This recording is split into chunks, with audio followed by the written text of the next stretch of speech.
नमस्कार, मनुदेल श्रेया क्लासेस में आपका स्वागत है। आज हम पढ़ेंगे रीट का अपना जो नेक्स्ट टॉपिक है अपवाह प्रणाली। उससे संबंधित जितने भी महत्वपूर्ण क्वेश्चन बनते हैं अपवाह प्रणाली के अंतर्गत अपनी नदियाँ आती हैं, झील आते हैं, बांध आती हैं और सिंचाई परियोजनाएं आती हैं। उनसे संबंधित जितने भी क्वेश्चन बनते हैं उन क्वेश्चनों को हम देखेंगे इस वीडियो में। फिर इसके भी जैसे पहले वाला जो अपना टॉपिक था उसमें 4 वीडियो बने हैं, उसी प्रकार इसमें भी 4 वीडियो बनेंगे और इन्हीं में से आपके क्वेश्चन आएंगे। चाहे वो उसकी लैंग्वेज चेंज हो सकती है लेकिन क्वेश्चन आपके ये बनेंगे, तो आपको इनको आराम से देखना है। और जिनको भी पीडीएफ चाहिए वो पीडीएफ ना मिलके आप स्क्रीनशॉट इनका ले सकते हैं आराम से, या फिर एक बार 2 बार वीडियो इसको सुन लेंगे तो आपको आराम से वैसे ही याद हो जाएंगे ये। देखते हैं पहला क्वेश्चन कि चंबल नदी क्रम का राजस्थान की ड्रेनेज प्रणाली में कितना अंश है। अगर अंश पूछा है ड्रेनेज प्रणाली में तो कितना अंश है, 1/5। नेक्स्ट है कि केंद्र सरकार ने राजस्थान में माइक्रो इरिगेशन योजना कब शुरू की गई। तो केंद्र सरकार ने राजस्थान में माइक्रो इरिगेशन योजना है वो 2006-07 में शुरू की गई थी। राज्य में सीमित जल संसाधन के प्रभावी एवं समुचित उपयोग हेतु ड्रिप व फव्वारा सिंचाई पद्धति को बढ़ावा देने के उद्देश्य से यह योजना शुरू की गई है। तो किसने की ये ड्रेनेज की योजना है, ये केंद्र सरकार की योजना है राजस्थान में माइक्रो इरिगेशन योजना।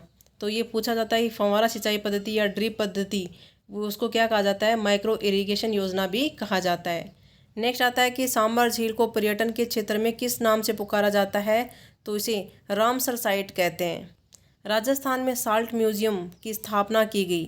तो राजस्थान में साल्ट म्यूजियम की स्थापना की गई है सांबर साल्ट लेक पे। सांबर झील संपूर्ण भारत की सबसे बड़ी खारे पानी की झील है, जिसमें रूपनगढ़, खंडेला, मेड्डा, मंथा तथा खारी नदियाँ आकर मिलती हैं। ये सभी चीज़ें इसकी याद रखनी है, ये इंपॉर्टेंट भी है। सांबर साल्ट लेक, सांबर झील क्या है, भारत की सबसे बड़ी खारी पानी की झील है। इसमें साल्ट म्यूजियम की स्थापना की गई है और इसमें नदियाँ कौन कौन सी आके मिलती हैं, रूपनगढ़, खंडेला, मेड्डा, मंथा तथा खारी नदियाँ आकर इसमें मिलती हैं। नेक्स्ट है, ये इंपॉर्टेंट है ना सांबर वाला, इसको ध्यान में रखना आपको। नेक्स्ट है कि निम्न में से वह नदी जो चंबल नदी में मध्य प्रदेश में नहीं मिलती है। तो बामनी नदी है वो नहीं मिलती है, बामनी नदी। जोधपुर की पेयजल व्यवस्था को सुधारने के लिए agency Française day development AFD जिसे कहते हैं ने ऋण स्वीकृत किया है। इस संस्था का संबंध किस देश से है। तो इसका संबंध है फ्रांस देश से। ज़्यादा इंपॉर्टेंट नहीं है, ये वाला क्वेश्चन इंपॉर्टेंट है कि भारत के कुल नमक उत्पादन का सांबर झील से कितना प्रतिशत उत्पादित होता है। तो सांबर से हम निकालते हैं 8.7%। भारत में खारे पानी की सबसे बड़ी झील सांबर झील है। यह किस जिले में स्थित है। तो सांबर कहाँ पे, जयपुर में। पनिहारिन योजना का संबंध है। तो पनिहारिन योजना का संबंध होता है खारे पानी को मीठा करने से। ये कौन सी योजना है, पनिहारिन योजना। खारे पानी को क्या करना है, मीठा करने से। मार्च 2010 की रिपोर्ट के अनुसार राजस्थान में डार्क जोन की संख्या है। तो राजस्थान में डार्क जोन की संख्या है 198। जमीन में पानी के स्तर का सामान्य मापदंडों से बहुत नीचे उतर जाना क्या कहलाता है, डार्क जोन कहलाता है। प्रत्येक साल भूजल स्तर 2 मीटर नीचे जा रहा है। राजस्थान में भूजल दोहन 137% तक पहुंच गया है। जून 2009 से मार्च 2000 तक राज्य में 26 जिलों में भूजल सर्वे करवाया गया और रिपोर्ट के अनुसार 11 जिलों में भूजल पूरी तरह समाप्त होने के कगार पे है। तो मार्च 2010 की रिपोर्ट के अनुसार राजस्थान में डार्क जोन की संख्या कितनी है, 198 है। पेयजल में फ्लोराइड की मात्रा का सुरक्षित स्तर कितना है। तो कितना होना चाहिए फ्लोराइड की मात्रा पानी में कि पानी सुरक्षित है। तो 1.5 ppm। गैर सरकारी संगठन health environment and development consortium जिसे हेडकोन कहते हैं के अनुसार राजस्थान के अधिकांश जिलों में भूजल में फ्लोराइड की मात्रा सुरक्षित स्तर को पार कर गई है, यानी कि फ्लोराइड की मात्रा अब इनमें ज़्यादा हो गई है। पुष्कर झील का पुनर्निर्माण मराठा सरदारों के द्वारा कब करवाया गया था, 1809 ईस्वी में। राजस्थान की सबसे प्राचीन, पवित्र व प्राकृतिक झील जिस पर स्थित ब्रह्मा जी का मंदिर राजस्थान का सबसे प्राचीन ब्रह्मा मंदिर है। तो सब जानते हैं पुष्कर है। वह झील जहाँ संगमरमर के 12 दरवाजे जिन्हें हम 12 दरी भी कहते हैं स्थित है। कहाँ पे स्थित है, आना सागर में स्थित है। हाल ही में चर्चित बांका पट्टी का संबंध किस जिले से है। तो ये क्वेश्चन पूछा हुआ 3-4 बार पूछ लिया है। बांका पट्टी है नागौर में। नागौर जिले की बांका पट्टी के लोग फ्लोराइड एवं खारा पानी पीने के कारण फ्लोरोसिस रोग की चपेट में है, जिसमें फ्लोराइड की मात्रा के मामले में यह क्षेत्र खतरे के निशान से भी ऊपर है। पेयजल में 3 ppm और फ्लोराइड की मात्रा कितनी सेफ रहती है, 1.5 ppm। अभी क्वेश्चन आया था। तो पेयजल में 3 ppm से ज़्यादा फ्लोराइड की मात्रा वाले पेयजल स्रोत के इलाके को बांका पट्टी माना जाता है। इस क्षेत्र के भूस्थल में गिरावट आने से फ्लोराइड की मात्रा बढ़ गई है और फ्लोरोसिस रोग से लोग बांके यानी कमर उनकी झुक गई है, तो झुके झुके रहने लगे हैं। इससे यह इलाका बांका कहलाता है, इसीलिए इसका नाम क्या पड़ गया, बांका पट्टी। आना सागर झील का निर्माण किसने करवाया था, तो अर्णोराज ने करवाया था आना सागर झील का निर्माण। जहांगीर ने यहाँ दौलत बाग का निर्माण करवाया, जिसे वर्तमान में हम क्या कहते हैं, सुभाष उद्यान के नाम से भी जानते हैं।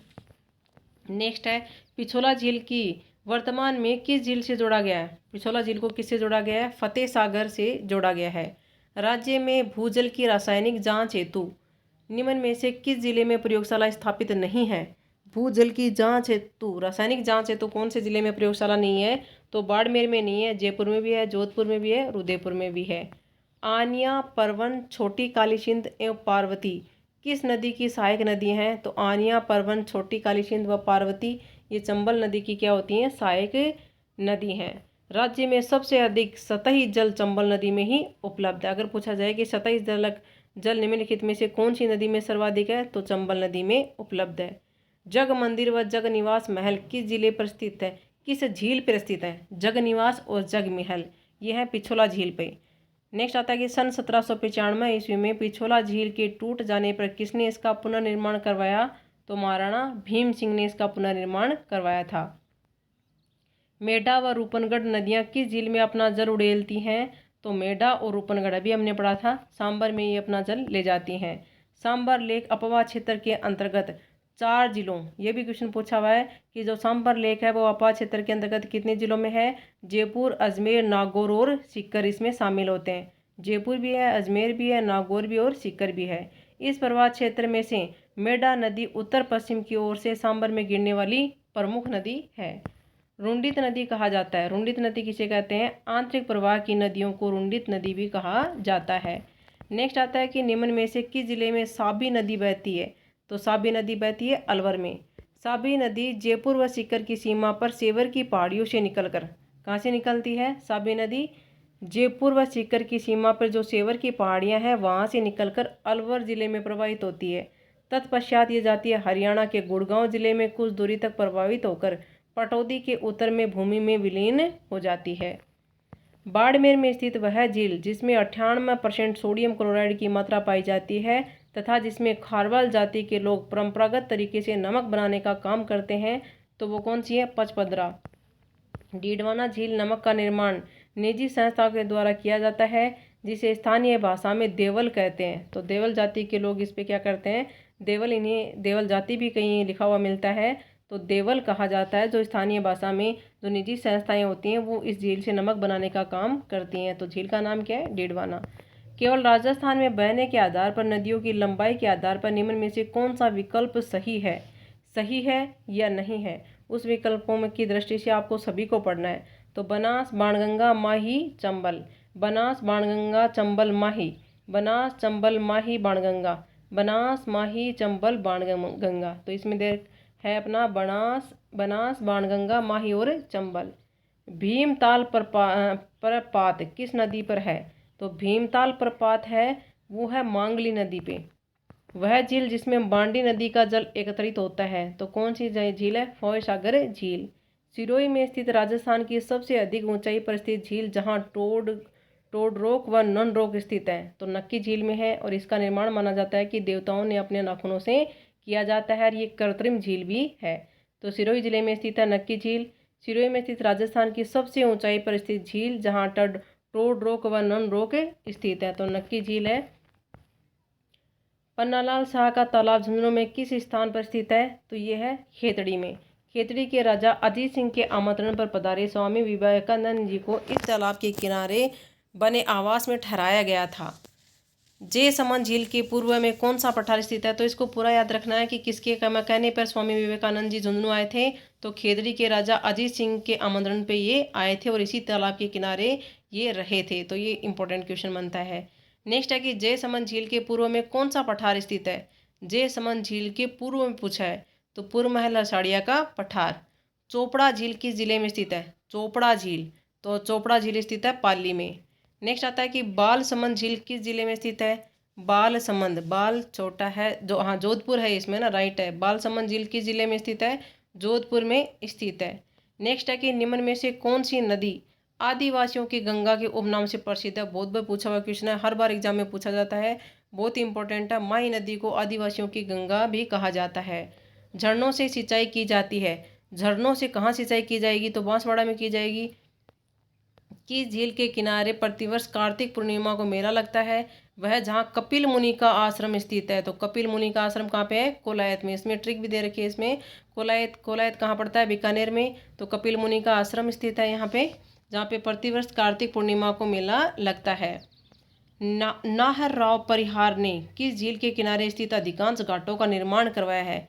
किसने, नाहर राव परिहार ने। पुष्कर झील, बेरी गंगा और बाण गंगा है, तो ये कहाँ पे हैं, ये जोधपुर जिले के झरने हैं। ये बेरी गंगा और बांग गंगा, बेरी गंगा और बांग गंगा क्या हैं ये, तो ये है जोधपुर जिले के झरने हैं। कावोद खारे पानी की झील है, यह किस जिले में स्थित है। कावोद क्या है, खारे पानी की झील है, यह किस जिले में स्थित है, तो यह जैसलमेर में है, कावोद खारे पानी की झील। एडवर्ड समुद्र का नाम किसके लिए दिया गया है, ये बहुत इंपॉर्टेंट क्वेश्चन है, ये आया हुआ क्वेश्चन है, मेरा भी, मैं कोई एग्जाम देने गई थी उसमें आया था। एडवर्ड समुद्र का नाम किसके लिए दिया गया है, तो डूंगरपुर स्थित एक तालाब के लिए एडवर्ड समुद्र का नाम इसे दिया गया है।